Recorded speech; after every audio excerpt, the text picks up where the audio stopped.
हाय friends, good morning. Rani 217 या माझ्या mini ब्लॉगमध्ये तुमचं सहर्ष स्वागत आहे. तुम्ही बघू शकता मी काय बनवत आहे. तर हे आहे बाजरीला सडून आणलं, स्वच्छ करून आज शिजवलेलं आहे. त्याच्या खारोड्या बनवायचे, सांडगे. बाजरीच्या खारोड्या कुणाला आवडतात? मला तर खूप आवडतात. मला लेट झालं बनवायला, पण मी तरी पण बनवलंच. आता पाऊस सुरू होत आहे, पावसाळा, पण तरी पण हे बनवायचं म्हटलं म्हणून बनवलंय. बाजरीच्या खारवड्या आता टाकणार आहे इथे.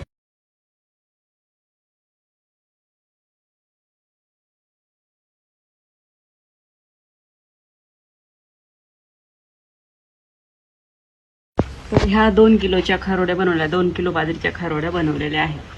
सडून आणली बाजरी, त्यामुळे अशा पांढऱ्या शुभ्र दिसतात, काळ्या दिसत नाही. वाळल्यावर दिसतात काळ्या, आणि त्यानंतर आपण तेलामध्ये जेव्हा तळाल ना, तेव्हा मग पांढऱ्या शुभ्र दिसतात. बाजरीची खारवडी ही सर्वांना आवडतीच आहे.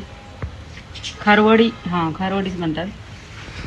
कोणी सोऱ्यातून पण काढतात, कोणी असे पळी पापड पण टाकतात, असे टाकलेत तसे, आणि असंही टाकतात. आपल्या मनावर कसं टाकायचं, जसं टाका वाटलं तसं टाकायचं, कसंही खायचं, पोटामध्ये जाते बस.